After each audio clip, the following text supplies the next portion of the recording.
ഇതുപോലുള്ള ഡയഗ്രാംസ് നിങ്ങൾ കണ്ടിട്ടുണ്ടാവും കേട്ടോ. ഈ ഡയഗ്രാം റീഡ് ചെയ്തിട്ട് ഗ്രാനി സ്ക്വയർ ചെയ്യുന്നതിനെയാണ് ഡയഗ്രാം റീഡിംഗ് എന്ന് അറിയുന്നത്. അപ്പോൾ ഇത് അറിയണമെന്നുണ്ടെങ്കിൽ ആ ക്രോഷറ്റ് സിമ്പിൾസ് നിങ്ങൾ അറിയണം കേട്ടോ. ഇത് സ്റ്റാർട്ട് ചെയ്യുന്നത് ഏറ്റവും നടുക്കുന്നാണ്, യെല്ലോ കളർ വെച്ചിട്ടാണ് കേട്ടോ. അതിൽ ഞാൻ ചെറിയൊരു എസ് എന്ന് മാർക്ക് ചെയ്തിട്ടില്ലേ, അവിടെ നിന്നാണ് കേട്ടോ. 4 ചെയിൻ ഇടുക, 4ാമത്തെ ചെയിനിലേക്ക് സ്ലിപ്പ് സ്റ്റിച്ച് ചെയ്യുക കേട്ടോ. അതാണ് ഫസ്റ്റ് റോ എന്ന് പറയുന്നത്. എന്നിട്ട് അവിടെ നിന്ന് നമ്മൾ 3 ചെയിൻ ഇട്ടിട്ട് വർക്ക് സ്റ്റാർട്ട് ചെയ്യാൻ പോവുകയാണ്. അത് നിങ്ങൾക്ക് 3 ചെയിൻ്റെ സ്റ്റിച്ച് തന്നെ നിങ്ങൾക്ക് കാണാം. എന്നിട്ട് അതിൽ ഈ ഫസ്റ്റ് 3 ചെയിൻ ഇട്ടതുകൊണ്ട് തന്നെ ഫസ്റ്റത്തെ ഇതിൽ തന്നെ നമ്മൾ 2 ഡബിൾ ക്രോഷേ ചെയ്യണം. പിന്നെ 2 ചെയിൻ ഇടുക, വീണ്ടും 3 ഡബിൾ ക്രോഷേ നെക്സ്റ്റ് സ്റ്റിച്ചിൽ ചെയ്യാം.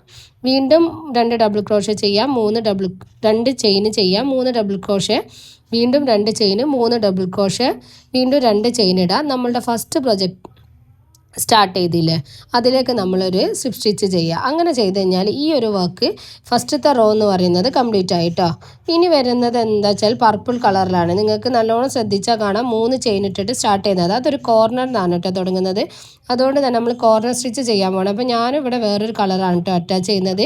ഇവിടുന്ന് യാണ് കട്ട് ചെയ്യുക, ഒരു ചെയിൻ ഇട്ടിട്ട് വേണം കേട്ടോ എപ്പോഴും യാണ് കട്ട് ചെയ്യാൻ, അല്ലെങ്കിൽ നമ്മളുടെ നൂല് ഊരി പോരാനുള്ള ചാൻസ് വളരെയധികം കൂടുതലാണ്. ഇനി നെക്സ്റ്റ് ഏതെങ്കിലും ഒരു 4 കോർണർ ഉണ്ടാവും, അതിൽ ഏതെങ്കിലും ഒരു കോർണർ നിങ്ങൾ സെലക്ട് ചെയ്യുക. ഓക്കെ, അവിടുന്ന് ഒരു ചെയിൻ ഇട്ടിട്ട് ലോങ് ടൈൽ വെച്ചിട്ട് യാണ് ആഡ് ചെയ്യാം. ആദ്യത്തേൽ 3 ചെയിൻ ഇടുക, 2 ഡബിൾ ക്രോഷേ, വീണ്ടും 2 ചെയിൻ ഇട്ടിട്ട് ആ സെയിം സ്പേസിൽ തന്നെ വീണ്ടും 3 ഡബിൾ ക്രോഷേ ചെയ്യാം കേട്ടോ. അപ്പോൾ ഇതിനെയാണ് ഈ ഒരു കോർണർ എന്ന് പറഞ്ഞത്. Corner 3 double crochet, 2 chain, 3 double crochet എന്നാണ് കേട്ടോ. ഇനി നമ്മൾ നെക്സ്റ്റ് കോർണറിലേക്ക് ആഡ് ചെയ്യുമ്പോൾ ഒരു ചെയിൻ ഇട്ടിട്ട് വേണം കേട്ടോ നെക്സ്റ്റ് കോർണറിലേക്ക് പോകാൻ. അപ്പോൾ ഇതാ നെക്സ്റ്റ് കോർണറിലേക്ക് പോകാൻ പോകണം. അപ്പോൾ ഒരു ചെയിൻ ഇട്ട് വീണ്ടും ഈ കോർണറിൽ 3 double crochet, 2 chain, 3 double crochet, വീണ്ടും ഒരു ചെയിൻ ഇടുക. അടുത്ത കോർണറിൽ 3 double crochet, 2 chain, 3 double crochet, വീണ്ടും ഒരു ചെയിൻ ഇടുക. അടുത്ത കോർണറിൽ 3 double crochet, 2 chain, 3 double crochet. അപ്പോൾ 4 കോർണറായിട്ടോ. ഇനി നമ്മൾ തുടങ്ങിയതിലേക്ക് നമ്മൾ എത്താൻ വേണ്ടിയിട്ട് ഒരു ചെയിൻ ഇട്ടിട്ട് ഫസ്റ്റ് നമ്മൾ ചെയ്ത 3 ചെയിൻ ഇല്ലേ അതിലേക്ക് ഒരു സ്ലിപ്പ് സ്റ്റിച്ച് ചെയ്താൽ ഈ റോയും കംപ്ലീറ്റ് ആയി. അപ്പോൾ നമ്മുടെ പ്രൊജക്റ്റ് കാണാൻ ഇതുപോലെ ഉണ്ടാകും. ഇനി നമ്മൾ വീണ്ടും തുടങ്ങാൻ പോകുന്നത് അടുത്ത കളറിലാണ് കേട്ടോ. അതൊരു ബ്ലൂ കളറിലാണ് ഡയഗ്രത്തിൽ കാണുന്നത്. നമ്മൾക്ക് ഇഷ്ടമുള്ളൊരു കളറിൽ സ്റ്റാർട്ട് ചെയ്യാൻ പോവുകയാണ്. വീണ്ടും ഏതെങ്കിലും ഒരു കോർണറിലേക്ക് വരിക, യാണ് അറ്റാച്ച് ചെയ്യാം, 3 ചെയിൻ ഇടാം, 2 ഡബിൾ ക്രോഷേ ചെയ്യാം, വീണ്ടും 2 ചെയിൻ ഇടാം. ആ സെയിം സ്പേസിൽ തന്നെ വീണ്ടും 3 ഡബിൾ ക്രോഷേ ചെയ്യാം കേട്ടോ.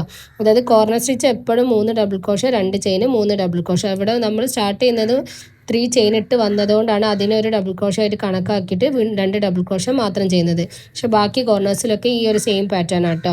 എന്നിട്ട് പിന്നെ നമ്മളൊരു 1 ചെയിൻ്റെ ഒരു സ്പേസ് വന്നിട്ടില്ലേ, ആ ഒരു സ്പേസിൻ്റെ ഉള്ളിലായിട്ട് നമ്മൾ എന്ത് ചെയ്യണം, വീണ്ടും 3 ഡബിൾ ക്രോഷേ ചെയ്യണം കേട്ടോ. ഈ ഒരു കോർണർ സ്റ്റിച്ച് കഴിഞ്ഞു ഒരു ചെയിൻ ഇട്ടിട്ട് ഈ ഒരു സ്പേസിൽ നമ്മൾ 3 ഡബിൾ ക്രോഷേ ചെയ്യാം കേട്ടോ. 3 ഡബിൾ ക്രോഷേ ചെയ്യുക, വീണ്ടും ഒരു ചെയിൻ ഇട്ടിട്ട് നമ്മൾ നെക്സ്റ്റ് കോർണറിലെത്തും. ആ കോർണറിൽ നമ്മൾ 3 double crochet, 2 chain, 3 double crochet, വീണ്ടും 1 ചെയിൻ ഇടാം. നെക്സ്റ്റ് സ്പേസിൽ 3 ഡബിൾ ക്രോഷേ ചെയ്യാം. വീണ്ടും ഒരു കോർണറിലെത്തും, അവിടേക്ക് 1 ചെയിൻ ഇട്ടിട്ട് 3 double crochet, 2 chain, 3 double crochet. ഈ പാറ്റേൺ തന്നെ ത്രൂ ഔട്ട് ചെയ്ത് കഴിഞ്ഞാൽ നമ്മൾ സ്റ്റാർട്ട് ചെയ്തതിലേക്ക് വീണ്ടും 1 ചെയിൻ ഇട്ടിട്ട് 3 ചെയിൻ ഇട്ടില്ലേ അതിലേക്ക് ഒരു ചെയിൻ സ്റ്റിച്ച് ഇട്ടിട്ട് ഒരു ചെയിൻ ഇട്ടിട്ട് ഒരു സ്ലിപ്പ് സ്റ്റിച്ച് ചെയ്ത് കഴിഞ്ഞാൽ ഈ ഒരു റോയും കംപ്ലീറ്റ് ആയി. ഇതേ പാറ്റേൺ നമുക്ക് ഇങ്ങനെ ചെയ്ത് കഴിഞ്ഞാൽ വലിയ ഗ്രാനി സ്ക്വയർ വരെ കിട്ടും കേട്ടോ.